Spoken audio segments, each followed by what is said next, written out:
and you're most welcome to this online platform Sushma Singh Academy. How are you all? I hope you all are good. So today in this video we'll cover question number 411 to 420 in the series of most important 500 questions. So let's begin the class. Question number 411 is identify the critic who posited this view.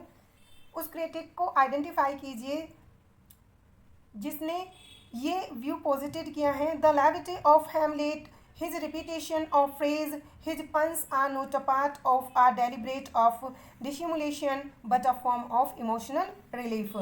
Bradley, T S. Eliot या Charles Lamb. इसका right answer क्या होगा? इसका right answer होगा T S. Eliot. T S. Eliot ने यह view positive किया है अपनी क्रिटिकल एसे में Hamlet and his problems. The levity of Hamlet, his repetition of phrase, his punch are not a part of deliberate plan of dissimulation, but a form of emotional relief. And in the character Hamlet, it is the buffoonery of an emotion which can find no outlet in the action, and in the dramatist, it is the buffoonery of an emotion which he can't express in art.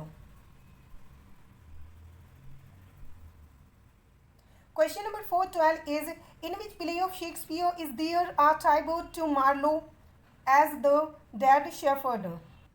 Shakespeare के किस play में Marlowe को tribute दिया गया है as a dead shepherd के रूप में? ट्वेल्थ नाइट में, मेजर्स फॉर मेजर में, एज यू लाइक इट या the tempest. What will be the right answer for this question?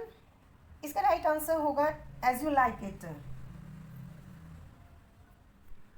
As you like it William Shakespeare की एक पास्टोरल कॉमेडी है जो कि इनके द्वारा राइट की गई थी 1599 में and it was published in 1623 in the first folio.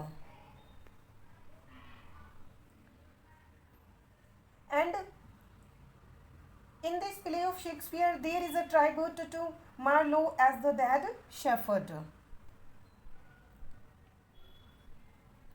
Question number 413 is as flies to wanton boys are we to the gods they kill us for their sport. Who uttered these lines? ये lines किसके द्वारा utter की गई हैं? Gloucester in King Lear, King Lear in King Lear, Othello in Othello या Hamlet in Hamlet. इसका right answer क्या होगा? Earl of Gloucester's in King Lear uttered these lines as flies to wanton boys are we to the gods they kill us for their sport. and ये जो famous lines हैं ये occurs होती हैं act 4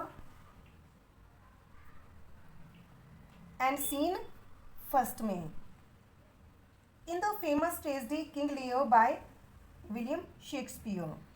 and King Lear Shakespeare का 1605 और 6 के बीच में राइट किया गया था और ये पब्लिश हुआ था 1608 में.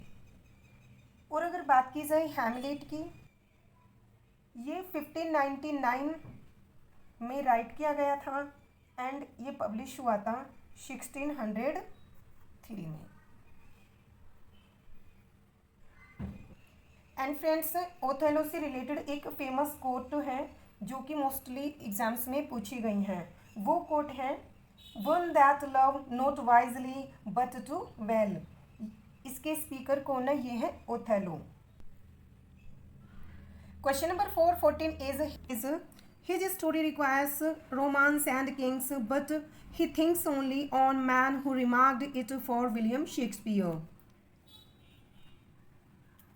ऑप्शंस है Ben Jonson, Dryden, doctor Samuel Johnson या मैथ्यू आर्नोल्ड. ये रिमार्क किसके द्वारा दिया गया है कि his story requires romance and kings but he thinks only on man. इसका राइट आंसर क्या होगा? His story requires romance and kings but he thinks only on man. So this remarked about the Shakespeare is made by Samuel Johnson in his preface to Shakespeare. And friends, Ben Jonson से related अगर important facts की बात करें सो एक phrase आती है small Latin and less Greek, ये referred की गई है शेक्सपियर को किसके द्वारा? सो ये रेफर की गई है शेक्सपियर को बेन जॉनसन के द्वारा। इसके अलावा आता है I love the man and do honour his memory on this side idolatry as much as any. He was indeed honest and of an open and free nature. So who said this? ये कहा गया है Ben Jonson के द्वारा। So Ben Jonson से related ये दो important facts हैं, first small Latin and less Greek और second one is I love the man and do honour his memory. Question number 415 is who called Shakespeare the largest and most comprehensive soul? Shakespeare को किसने largest and most comprehensive soul कहा है? Doctor Johnson ने, Dryden ने, T S. Eliot या Richards? इसका right answer क्या होगा? इसका राइट आंसर होगा John Dryden. So John Dryden ने अपने essay on dramatic poesy, essay on dramatic poesy में शेक्सपियर को the largest and most comprehensive soul कहा है। Question number 316 is which two words rhyme in the last two lines of the first stanza of daffodils? Daffodils के first stanza की last two lines की rhyming क्या है? Trees and breeze, fluttering and dancing, eye and lie या glance and dance? इसका right answer क्या होगा? इसका राइट आंसर होगा trees and breeze. And last two lines हैं beside the lake, beneath the trees, fluttering and dancing in the breeze. So right answer will be trees and breeze. Daffodil का एक important question ये भी है 10,000 saw I at a glance. So what did Wordsworth see at a glance? So what did Wordsworth see at a glance? So he saw at a glance daffodils. Question number 417 is Wordsworth. This will be describes.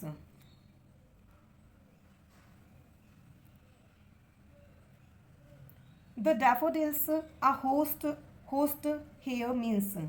daffodils को Wordsworth host describe करते हैं। सो यहाँ पे जो host का means है वो क्या होगा? Someone who entertains by invitation, या an organism that harbors another inside a whole army of flowers, या an unruly crowd of passers-by. What will be the right answer for this question? So right answer will be for this question a whole army of flowers. Wordsworth describes the daffodils a host, and here host means a whole army of flowers.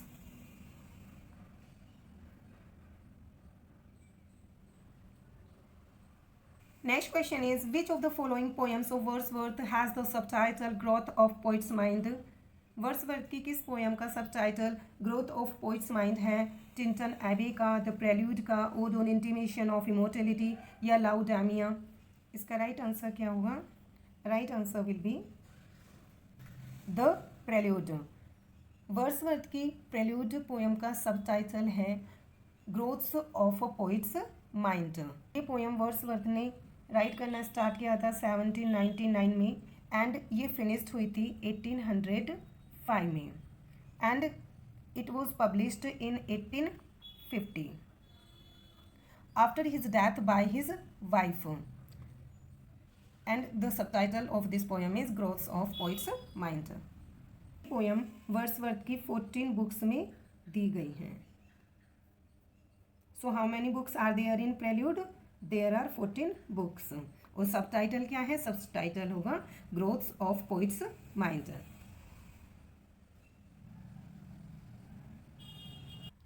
And Tintern Abbey से related important fact is nature never did betray and और on the intimation of immortality. इससे related है in which poem Wordsworth calls a child best philosopher mighty prophet seer and blessed. So इसका right answer क्या होगा? Intimation of immortality. और intimation of immortality का complete title है ode on intimation of immortality. Laodamia Wordsworth की एक narrative poem है। Next question is Milton's Paradise Regain takes its theme from. Milton's का पैराडाइज रीगेन की जो थीम है वो कहाँ से ली गई है? Saint Catherine's sermons, Saint Luke's gospel, the Bible या जीसस क्राइस्ट प्रीचिंग। इसका राइट आंसर क्या होगा? Saint Luke's gospel. मिल्टन्स का पैराडाइज रीगेन फर्स्ट पब्लिश हुआ था 1671 में in 4 books, long and comprises 2065 lines. Paradise Regain takes its theme from Saint Luke's Gospel. Gospel of Luke is one of 4 Gospels of the New Testament of the Bible, जैसे Matthew, Mark, Luke and John. Friends, Milton और Wordsworth से related 2 important facts हैं। First fact है the soul was like a star and dwelt apart thou hadst a voice so whose sound was like the sea. So ये किसने और कहाँ कहाँ है? सो ये कहा गया है Wordsworth in sonnet on Milton में। And second is yet the heart the lowest duties on her self did lay. The lines are about Milton's who said and where. So ये भी कहा गया Wordsworth in sonnet of on Milton. Who remarked about the father as given below. किसने अपने father के लिए remark किया है? My father destined me from my infancy to the study of polite literature, which I embraced with such avidity that from the age of 12, I hardly ever retired from my books before midnight. So ये कहा गया है Milton के द्वारा, Wordsworth के द्वारा, Lord Alfred Tennyson के द्वारा या जॉन गोल्सवर्दी। इसका करेक्ट आंसर क्या होगा? इसका राइट आंसर होगा John Milton. My father destined me from my infancy to the study of polite literature, which I embraced with such avidity that from the age of 12 I hardly ever retired from my books before midnight. So John Milton remarked about his father.